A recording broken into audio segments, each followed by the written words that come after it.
May his memory be a blessing. May his soul rest in peace.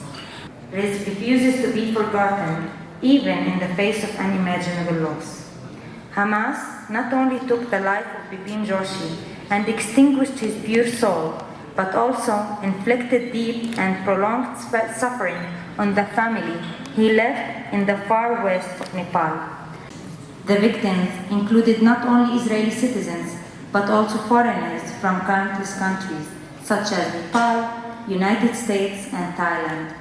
This coordinated and ruthless assault brought unimaginable suffering to an innocent people and their families, leaving a deep and lasting mark on the nation and the world. The world must recognize that Hamas are not freedom fighters.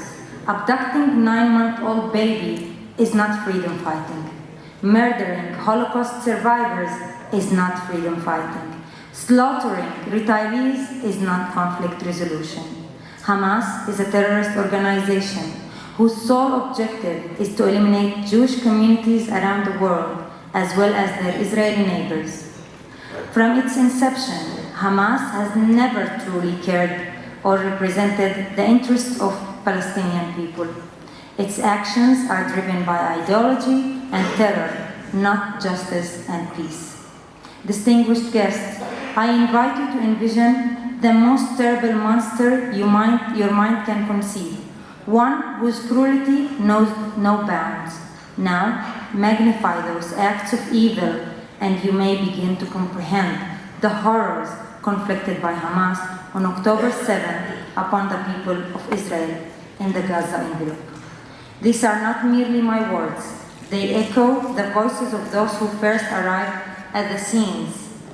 Witnesses who found the streets strewn with bodies of innocent men, women, the elderly, and even infants. With your permission, I would like to share a video containing 2 testimonies that bear witness to the unspeakable atrocities committed by these terrorists against humanity. That was harsh. On that same dark day that befell our nation, Hamas terrorists abducted 258 Israeli citizens, men and women, the elderly and the young, even infants, alongside their mothers. Among them were individuals from diverse backgrounds and faiths, Jews, Muslims, and others, as well as foreign nationals who had no connection to the conflict in the Middle East, and perhaps little understanding of its complexities. These kidnappings were not spontaneous acts of violence. They were deliberate, premeditated operations intended to secure leverage for the release of convicted prisoners held in Israel. Even more distressing were reports that certain Palestinian civilians took part in these abductions, handing over Israelis to Hamas in exchange for payment. Yes, distinguished guests, such transactions occurred in our time, in the year 2023, in what we call the modern humanitarian era. Allow me to remind you, dear guests, that as we speak, there are still 13 hostages. Their bodies are still captive in Gaza. This organization of terror keeps its torture to the families till the last minute. Let us now listen to the testimony of Miss Nili Margalit, who was abducted from her home in southern Israel and taken into Gaza, where she was handed over to Hamas in exchange for money. איך נכנסו אליך הביתה? פרצו את הדלת. אני רואה ילד בן 17, 18 אולי, מחזיק 3 שמנת מתוקה כזה, שמנת להקצפה, מהמקרר. אני אומרת לו, זה כאילו? זה, מכל מה שהיה בבית, זה מה שבחרתי. נורא מצחיק, זה היה באמת. והוא מראה לי את התיק שלי, הוא אומר לי, מסרי, אז אני אומרת לו, יש בעונה, כאילו. זה הכל את מול איזה ילד בן 17. מול איזה ילד בן 17, ואז מגיע האיש הנוסף המבוגר עם הסכין, היה לו אפוד. אפוד וסכין. סכין גדולה, לא סכין מטבח. סכין, חובדת. את יודעת את זה בחיוך, אבל את יודעת מי שזאת האימה. כן, זה אימה. לגמרי. אני קפאתי. זאת אומרת, קפאתי. הם לקחו אותי בכוח, תפסו אותי בשתי הידיים, הייתי עם פיג'מה, אז הם כיסו אותי בסדין של המיטה, לקחו את הסדין שהיה על המיטה, כיסו אותי. לא. איך יפה. כשיצאתי מהבית דחפתי את נשי החוצה וראיתי אנשים עם נשקים, עם רובים, באים לכיווני. ואז הגיע הקלאב קאר. קלאב קאר זה? זה רכב גולף כזה. של הקיבוץ. של הקיבוץ. ודוחפים אותי לקלאב קאר ולוקחים אותי לכיוון השער של הקרן ומשם לרצועה. נכנסתי לקלאב קאר והורדתי את המשקפיים שלי, כי אמרתי זה הדבר הראשון שעשיתי, אני לא יכולה בלי משקפיים. החזקתי אותם ביד וחיבקתי אותם מתחת לסדין. הם לא ראו שנכנסתי עם משקפיים. ואנחנו יוצאים וכל ההמון, ואז אלפים, כל השדה, והיה נחיל של אנשים, כל השדה. שיוצאים מהכפר ובאים עלינו, ונשים וילדים, והטרקטורון של אבא שלי, עם שני ילדים, ילד בן 4, 5, לא יותר, ועוד ילד בן 15, 16, שבא לכיווני. ואני רואה שזה הטרקטורון של אבא. בא לכיוונך, מכיוון חניון? כן. הוא כבר הספיק לעשות דרך אחת ועכשיו הוא חוזר? ועכשיו הוא חוזר. ואת נוסעת איתם דרך השדות ועוברים את הגדר. שם אנחנו מעבירים אותי מהקלאב קאר לרכב. רכב שהיה בו דם. ואני יושבת. כן. ואז אנחנו עושים, מתחילים לנסוע בתוך חניונס. ופתאום הם הכניסו לרכב את תמי, מנירוז, תמי מצגר. תמי הייתה פצועה, היו לה, גם הפנים שלה היו חבולות מאוד, וגם הרגליים, הרבה פצעים ברגליים. לקח לי כמה שניות לזהות אותה, ואמרתי, תמי, זותני לי, תמי. אנחנו בסדר, חיבקתי אותה. שואלת אותה על בן הזוג אנחנו לא מדברים. אנחנו לא מדברות בינינו. באותו רגע, אנחנו שתינו בהלם טוטלי. ואת מבינה מה הולך לקרות עכשיו? לא, אני לא מבינה כלום, אני לוקח לי הרבה מאוד זמן להבין מה קרה פה, אני לא מבינה, אני רק נוכחת. ואז אנחנו מגיעות לפתח של המנהרה. מה זאת אומרת לפתח של המנהרה? בגדול זה איזשהו מחסן כזה, ויש שם פתח, כאילו בתוך האדמה יש פתח של מנהרה. אני רואה שיש איזשהו משא ומתן בין האנשים שלקחו אותי והכניסו אותי ברכב, מאלה שנהגו באוטו הזה, לבין מי שכאילו מסרו אותי לידיים שלו, או שמכרו אותי לידיים שלו, אותי ואיתני. אני רואה שמתנהל שם משא ומתן. אני יודעת שהם מדברים ביניהם עם הידיים, וככה וככה, ומתנהל משא ומתן. זה דברים שאני מבינה בדיעבד, כי אני לא מבינה אז שמוכרים אותי לחמאס, שלא אזרחים לקחו אותי, אז באותו הרגע זה... זאת הפעם האחרונה שתראי אותם. את מי שלקח את החוטפים שלי, כן.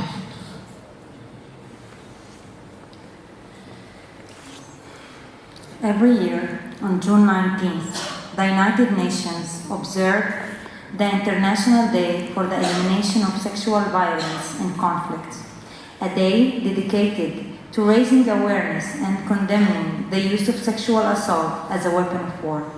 Distinguished guests, this is precisely what Hamas terrorists perpetrated on October 7th, particularly at the Nova Music Festival, a peaceful celebration of life and music, where young people from across Israel gathered to dance and share joy. Instead, they were confronted with unimaginable horror. At that very site, hundreds of festival goers were brutally murdered, abducted, and subjected to horrific acts of sexual violence and rape. In what world can such atrocities ever be justified or tolerated? Allow me now to share a short video featuring the testimonies of two survivors of Nova Music Festival, witnesses to the heinous acts committed by Hamas terrorists on that tragic day. Apologies for the graphic description, but that's our reality, unfortunately. After all that you have heard and seen, distinguished guests, allow me to invite Mr. Himanchal Katel, a Nepali student who survived the tragic events of October 7th at Kibbutz Alomim. Mr. Katel was severely injured, suffering multiple fractures, and after a long and challenging period of treatment in Israel, he has recovered and begun to rebuild his life. Let us now listen to his reflections and hear his story of courage and resilience. Hello everyone, thank you. Namaste and Shalom. Today I haven't prepared anything in written, so I will speak with all of my heart about what happened that day. First of all, I would like to thank Israel Embassy for the ceremony to remember all the people that were murdered on October 7. So let me introduce myself. My name is Mansal Katel. I'm from Gorkha, here in Nepal, from a small village. And we went to Israel on September 2023. The name of the program was called On and Learn. We were supposed to be in Israel for 11 months, where we will work in the agriculture, and we were supposed to study in the Khemdat College in Netivot.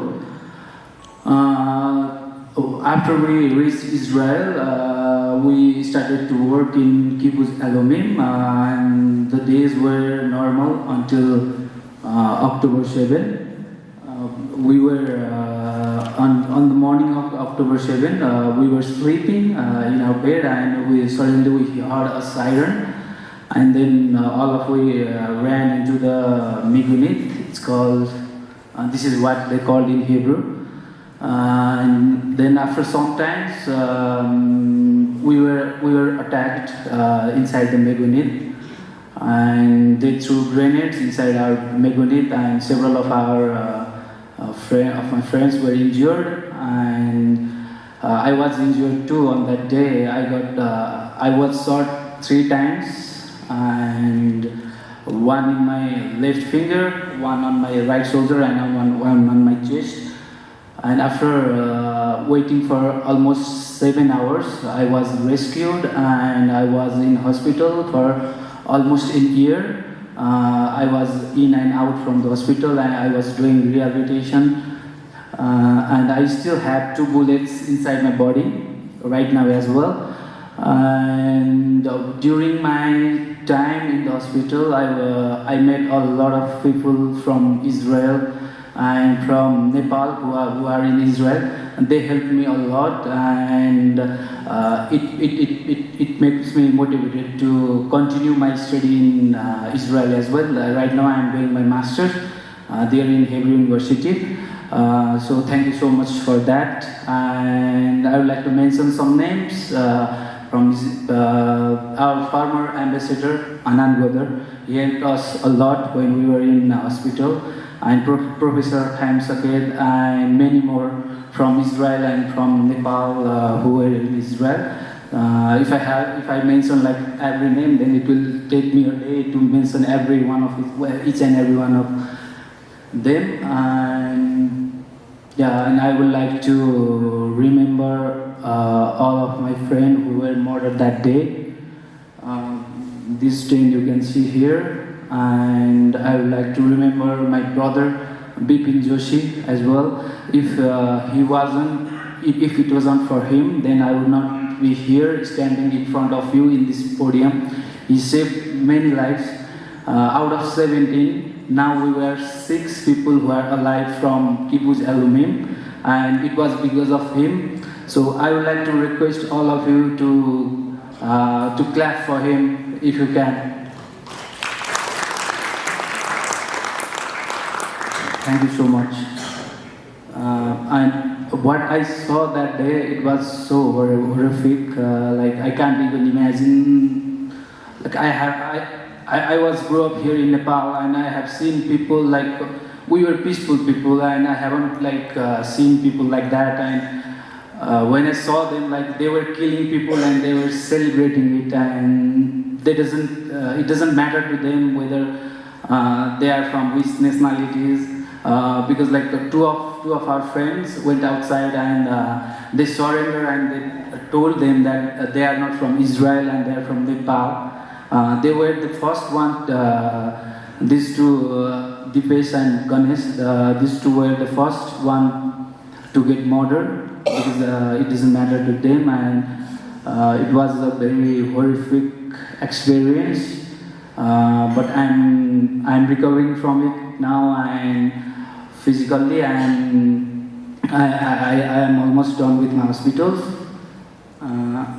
I think that's it. Thank you. Jai Nepal and long live Israel. Thank you so much.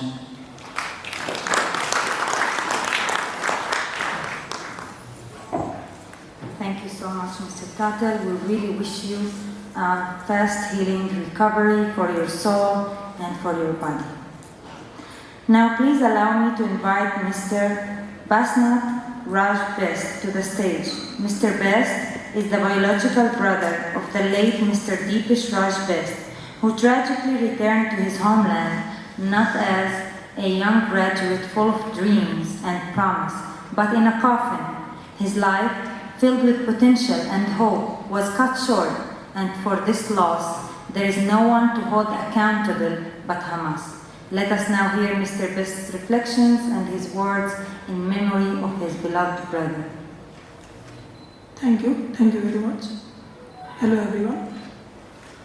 I extend my heartfelt gratitude to each and every distinguished guest present here today. My name is Prashant Raj Bist, the younger brother of Dipesh Raj Bist, whom I tragically lost on December 7, 2023. At this moment, I recall the words from an Israeli journalist. Each soul is the whole world to us. Losing my dearest, innocent, and pure brother has felt like the ground beneath my feet has crumbled. This loss has plunged us into deep grief, and we continue to cope under medical care. Accepting this reality remains incredibly difficult. My brother and I were only approximately 3 years and 6 months respectively when we lost our father. I do not even remember his face. My mother, at the age of 24 or 25, was left to face the life without emotional and financial stability. At this moment, nothing could have been worse than this. From here, I want to acknowledge my dearest Mama, Mr. Gopal Datta Joshi, my mother's elder brother, who has been our backbone throughout every stage of this tragedy. His support has been invaluable. Despite losing her world, my mother showed remarkable courage to survive for us, even without support from others. Afterward, she completed her education and joined a primary school in the remote village of Darsula called Pirtoli as a teacher, who is nearly 4 to 5 hours away on foot. In the following days, she made the difficult decision to send my brother and me from Darsula to Mohinnagar for quality education, while she resided with my grandmom in Darsula. I feel deep regret and sorrow that despite her sacrifices, she has endured such hardships without receiving justice from life itself. From then onward, my brother and I lived in Mohinnagar with our uncle and aunt's family. Living away from our mother was not easy for us. Yet, my brother became a guiding light and a reference point for all the students, including me, around him. With a glowing face, he possessed extraordinary knowledge and insight in school subjects, management, economics, finance, geopolitics, law and constitution, administration, general knowledge and current affairs. His curiosity, particularly in geopolitics, the intense field that tragically claimed his life, was coincidence. He used to play educational games with us, identifying the flags, capital and currencies of different countries, constantly learning and teaching, and we also used to play mobile and ground games. I recall a specific incident that reflects his intellectual curiosity when we were traveling to Darchula by bus. Although he was an agricultural student, he began sharing his knowledge about law and constitution of various countries, including USA, with the senior law students on the bus. They were impressed by his insights, and as his younger brother, I sat proudly by his side, witnessing his brilliance and passion for knowledge. He was always deeply responsible and serious about caring for our family, especially towards my mom and me. Almost all the family responsibilities were shouldered by him under the guidance of our mother. He was the creative one, while I was always considered myself more hardworking, because of which he dreamed of seeing me become as a doctor. I never forget the joy and pride on his face when I finally passed the entrance examination. However, after I joined the medical school, our family expenses increased while our income remained limited. So with the courage and determination, he made a difficult decision to go to Israel under the Learn and Earn program. His goal was to save around 9 to 10 lakh rupees in 11 months, enough to support our education and living. He had also planned to prepare for officer level examination and ultimately contribute to policy making in Nepal after returning back. But fate took our precious strength away from us on October 7, 2023. As his brother, I feel immense pride when I remember that moment after Hamas put one of his friends in front of him. He fearlessly raised his hands and said, "We are Nepali." I salute his courage, believing that he wanted to protect his remaining friends.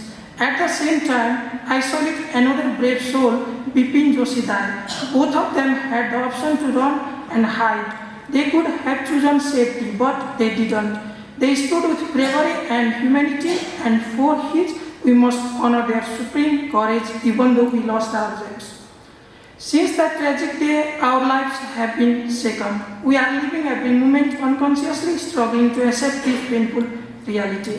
On October 7, 2023, during the terrorist attack carried out by the Hamas on Israeli territory, many innocent souls from Israel as well as from different parts of the world, including Nepal, were injured, lost their lives. This tragedy caused immense suffering to families, community, and nations, including our own. The multidimensional damage inflicted on Israel is so great that no amount of condemnation or criticism of Hamas could ever suffice.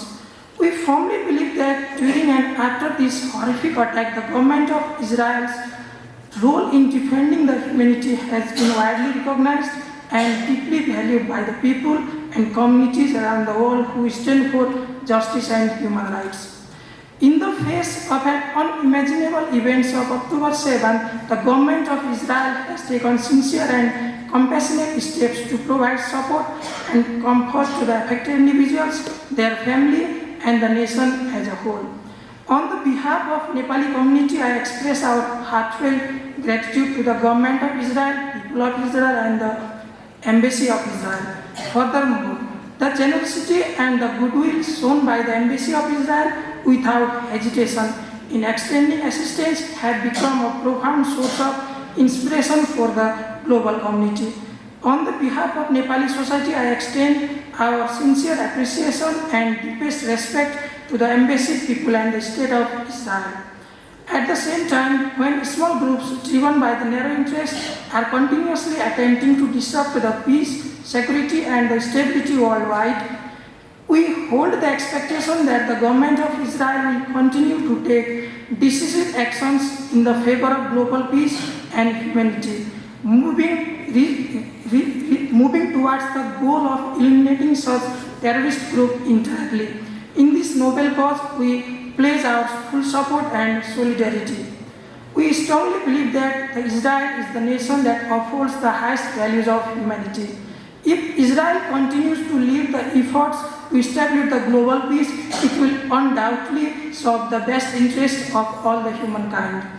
Looking forward to ensure that the terrorist organizations like Hamas never re-emerge, it would be a significant step towards the international peace if Israel promotes the awareness program against terrorism from the school and college levels worldwide.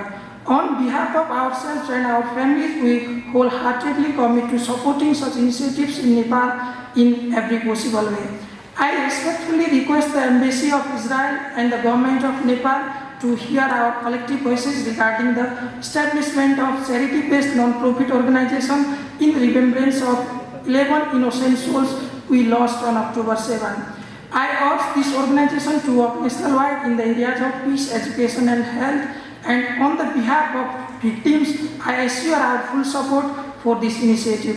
Finally, I conclude by expressing profound gratitude for the compassion and active efforts of Israeli people, the Government of Israel, Embassy of Israel, in response to the tragic events of October 7, with heartfelt prayers for the eternal peace to the departed souls. Thank you. Thank you. May your brother's memory be a blessing always. Now, please allow me to invite Mr. Arjun Hardas to the stage, representing the American Jewish community in India. He has traveled a great distance to be part of this important ceremony and to pay his respects to all the victims of October 7th. Let us welcome him as he shares in his insights and reflections. The Jewish Committee, 120-year-old NGO, Jewish NGO, based headquartered in New York. I look after South Asia, which of course includes Nepal as well. In our 120-year-old history, we have seen a lot of tragedies in our collective memory, but except for the Holocaust, this is the next worst that we've ever seen. What has happened? It has shaken us badly. It has hit us, all of us, globally, Jewish or non-Jewish, in a way that we never believed possible. We thought that those bad days were over. Unfortunately, they haven't been over. The tragedy that we have had, that we have faced, is something which we never believed possible. We have all seen black and white footage of pogroms in Eastern Europe, other parts of the world, old footage, and we believe that those bad days were over. This is the first time in my generation, and many here, have seen live broadcasts of pogroms against Jewish people globally. Whether they had anything to do with Israel or not, they were attacked. In my country, in my offices in New York, there were footage of Israeli citizens, besides them, ordinary looking just because they were visibly Jewish, nothing to do with Israel, nothing to do with the IDF, they were attacked and beaten on the streets. This is something that mainstream media does not try to talk about, and unfortunately, since we represent the global Jewish diaspora, this is something I must highlight. About at the end of the Second World War, 1944-1945, later President General Eisenhower had asked his soldiers, as they had gone and liberated various concentration camps, to film and record the testimonies, the footage of people of the Holocaust survivors. And the reason that he gave was, he says, maybe very soon people will deny that the Holocaust ever happened. On October 7th, barely 24 hours by October 8th, barely had anything even finished in terms of cleaning up operations, etc. People around the world started calling it out as a fake. People started condemning Israel for even retaliatory actions, even defensive actions. The people who support this kind of action do not understand a very basic fundamental of these actions. The idea was not a retaliation or a revenge action or, as they say, resistance by the Hamas. This was pure and simple murder, as many as possible. They've even openly quoted by saying that had on October 7th, by any chance, Hamas people have said this openly, that had they had access to all 10.5 million Israelis, that includes the Arabs, includes the Muslims, includes the Druze, includes the Christians, Caucasians, besides the 9 million Jews, they would have massacred them all. These are the kind of creatures, I will not call them men or people, that we are dealing with. It has become global, You've seen the video reports, you've seen the footage of Globalize, the Intifada, Free Palestine. What does it even actually mean? Do these people even know what they're talking about? No, they don't. As long as there is a Jew to be hated, they will attack. It's become to such a bad extent. People believe that after the Holocaust, the level of anti-Semitism, which was very prevalent around the world, especially in the Western world, would come down. People would see what happened. People would see what kind of what Jew hatred does, which resulted in the Shoah, in the genocide, in the Holocaust. It just dipped a little bit. It came back in full force, and we have seen it now openly. Last year, I wrote an op-ed in one of our Indian newspapers, and I titled it, "Never Again Has Happened Again." This is something that was not supposed to happen. People were supposed to learn lessons and make sure that this sort of a thing will never happen again. And now everybody is afraid, not just in Israel, but around in all friends of Israel, of the Jewish people, that this is not, no matter what you try, this kind of hatred, this kind of, I can't even describe the words, is there, present. And the other day I heard a quotation. He said, we have people who, Israelis are what? Jews are what? 6 million, by the way, 16 million. The numbers of the Jews in the world today are still below what it was before the Holocaust. That is the kind of devastation that was done to the Jewish people. Lessons learned? Not at all. There's a new generation. As you all know probably, the oldest victim on October 7th was a 91-year-old Holocaust survivor. This is the kind of Holocaust. He survived the Holocaust, made a life in Israel, new beginnings, and this is what he faced. We hoped that, in a way, that the elderly, those who are getting older, Holocaust survivors, will eventually, as and when they pass away, but memories are gone of the first-person memories of the Holocaust. Unfortunately, we are faced now with a new generation, two new generations, people as young as 7, 8, 9-year-old children from the Gaza envelope who were attacked, who were kidnapped, and they saw atrocities of a very high level. This is a new generation of survivors who have actually survived a genocide. All we can do is pray that we have learned our lessons, and this will never happen again, ever again. Thank you. Thank you, Mr. Hardas, for such strong words. Dear guests, it is my honor to invite His Excellency Mr. Shmulik Bas, Ambassador of Israel to Nepal, to deliver his address on behalf of the Israeli state. Esteemed guests, the bond between Nepal and Israel is strong and deep-rooted, spanning decades of friendship and cooperation. This enduring relationship was bravely initiated by Bibi Koirala, one of Nepal's greatest leaders, alongside Israel's first Prime Minister, David Ben-Gurion. Their vision and courage forged a path of diplomatic and cultural ties that continue to enrich both our nations. On the religious most happy day of the year, according to the Jewish religion, on Saturday, October 7, 2023, Israel was hit with the most dreadful tragedy in the history of the Jewish people since the Holocaust.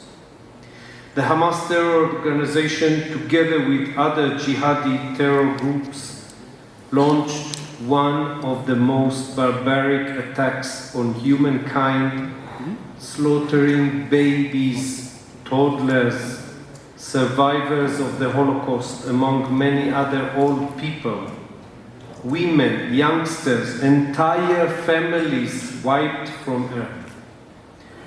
October 7 was a profoundly dark day for both Israel and Nepal.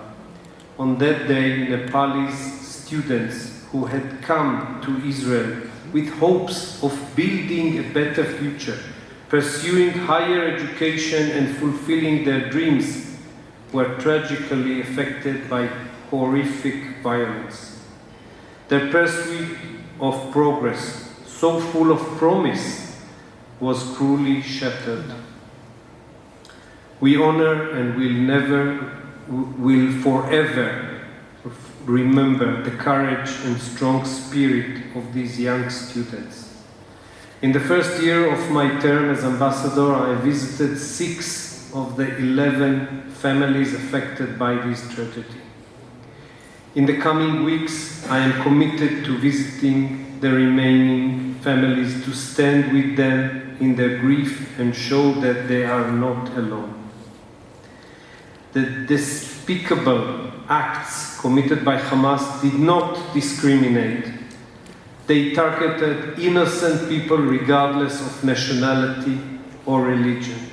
Hamas not only physically destroyed lives, but also inflicted unbearable psychological torment by offering false hope for 2 years to Nepali and Israeli families that their loved ones might still be alive.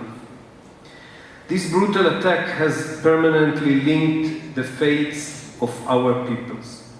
The families who have lost loved ones are now, like so many Israeli families, touched by terrorism.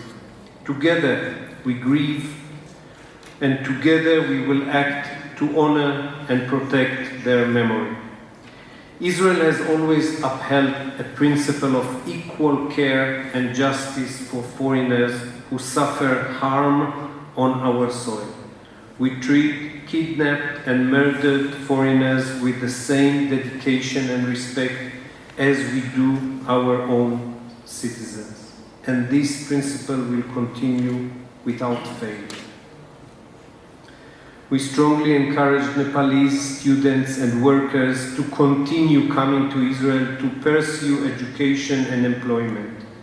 Many who have trained here have already begun applying their knowledge to benefit Nepal's development.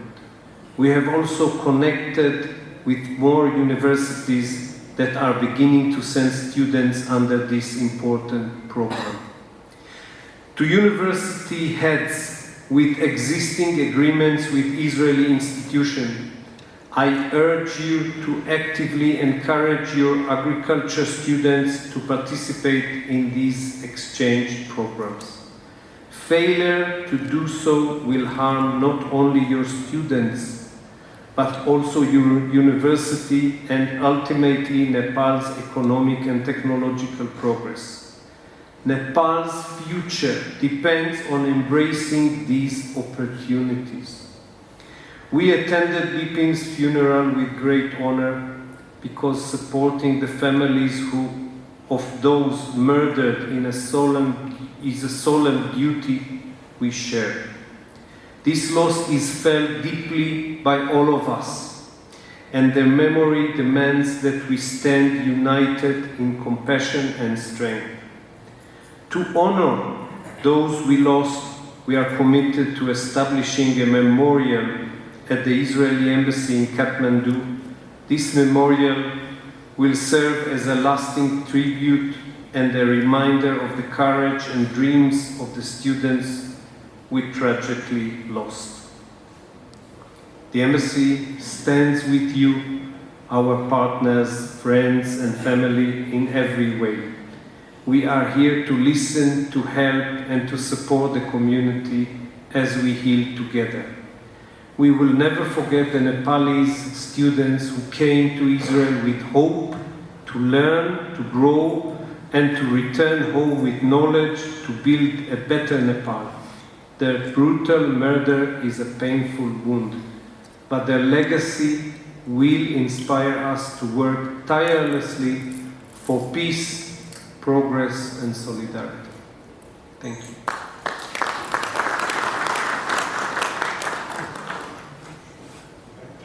His Excellency, Ambassador of State of Israel in Kathmandu, Excellencies from different diplomatic missions, survivors and victim family, distinguished guests, and ladies and gentlemen. Today we are here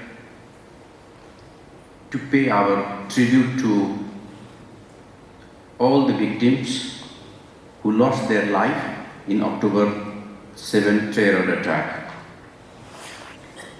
It's very hard to recall the day, the horrible day that hundreds of people were killed and hundreds of were abducted and kept in hostage. Nepali student who went to Israel under the Learn and On program. Such a brutal killing of innocent people always marked as a crime against humanity. And even during the war, killing the hostages is a war crime. Like the case of Bipin he was kept 2 years in hostages, they claim, but ultimately Bipin was declared dead 2 years before. So we can imagine the pain and panic of the family, how they lived during these 2 years. So now is the high time to ensure the non-repetition of such brutal act and ensure the justice for the victims.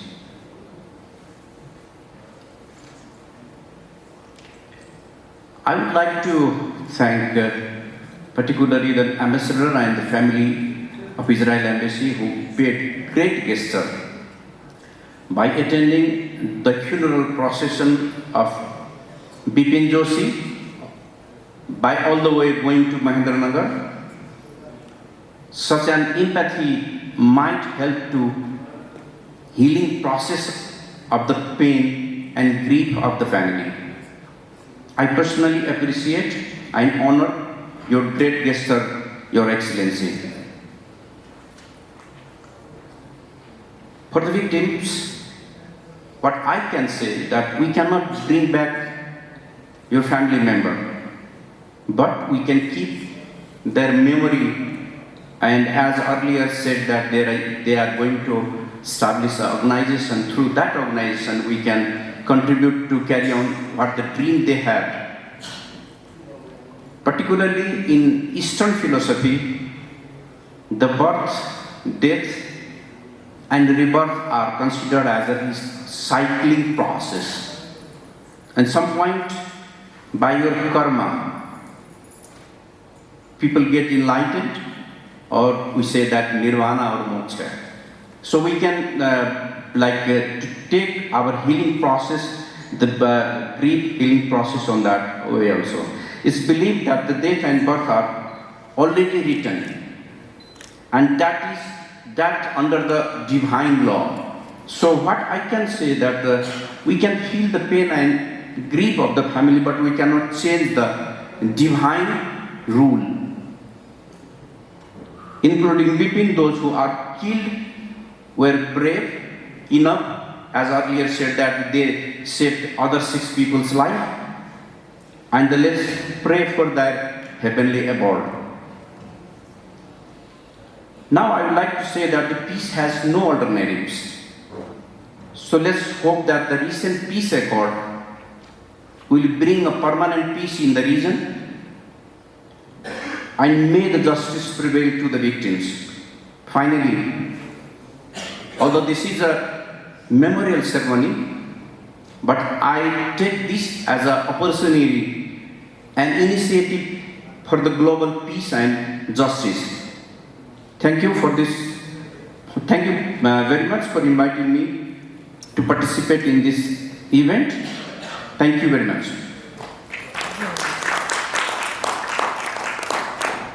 We now invite everyone to stand and join in a minute of silence, honoring the memory of all the innocent victims we mentioned today of this vicious and tragic attack. אל מלא רחמים, שוכן במרומים, אמצא מנוחה נכונה, תחת כנפי השכינה, במעלות קדושים וטהורים, כזרקיה מאירים ומזהירים, בעבור שאנו מתפללים לעילוי נשמתם, ובזכות הקדוש ברוך הוא ישמור בנצרות נשמתם לעולמי עולמים. While Hamas keep on cherishing death and murderers, showing that demanding the release of convicted criminals with blood on their hands in exchange of a 3-year-old young girl or the body of 2 infants and their mother, our nation continues to rise and hoping for a better reality in the Middle East for our future generation. Last, but certainly not least, distinguished guests, to conclude this solemn day, allow me to share a video that bears witness to the true spirit of our nation. Despite the horrors we have endured, we remain a people committed to peace, guided by hope and a vision for the future. We never relinquish the humanity that lies at the heart of our society, and above all, we uphold our fundamental right to exist and coexist peacefully with the rest of the world.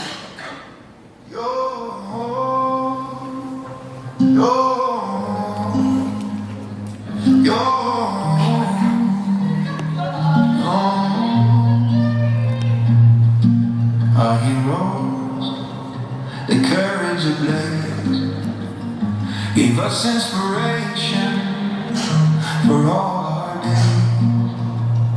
They offered Roslowski food if he give up his faith, but he whispered no, and he held his place.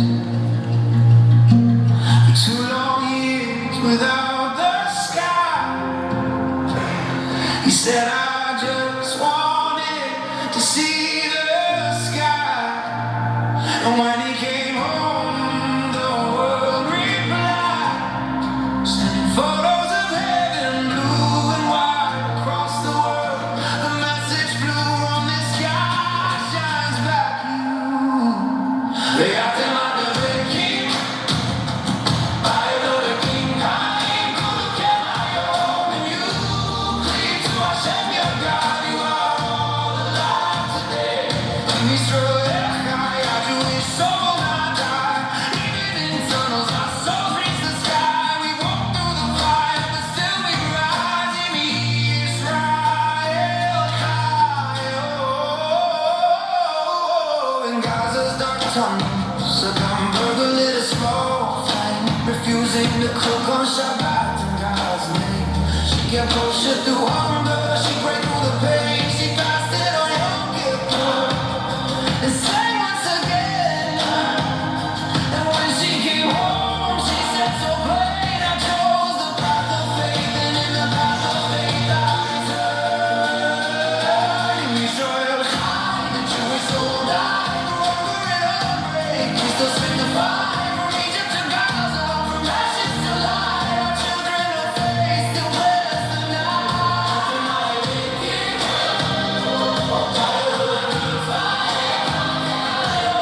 you lead to Hashem, your God. You are all alive today.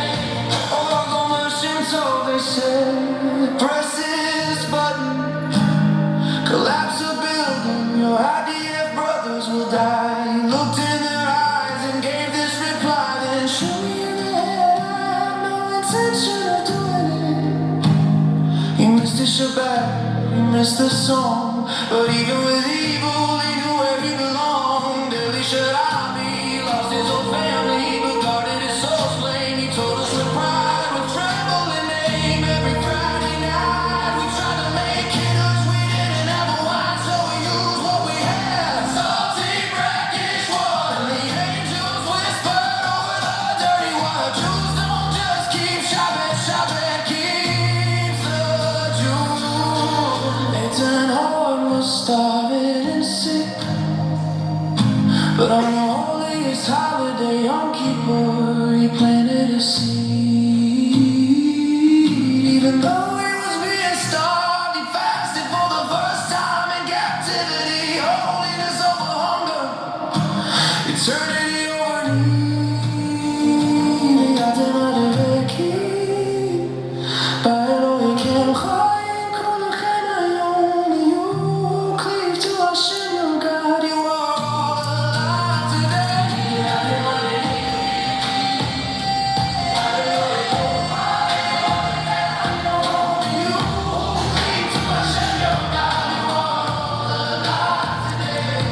said Islam is the truth and tried to persuade, but keep Siegel held firm, unafraid. He said just connecting with God. We had a pita bread, that was the first thing I would eat after I said the bracha. The blessing on bread was the only one I remembered, and that was enough. Heaven heard. Yosef, high in the west, stay behind to help the herd. Bullets flying, smoking dirt. They forced him to listen to melody. Hear what his Jewish heart they could not steal. He was pressured to convert to Islam, but he never broke his Jewish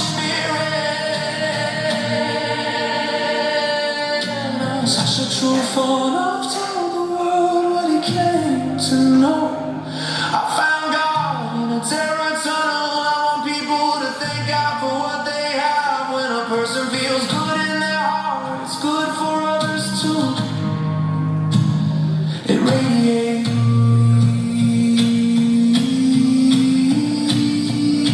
ואתם הדבקים בנו מכם חיים כולכם היום. And you cleave to Hashem your God. You are all alive today. ואתם הדבקים בנו מכם חיים כולכם היום. And you cleave to Hashem your God. You are all alive today.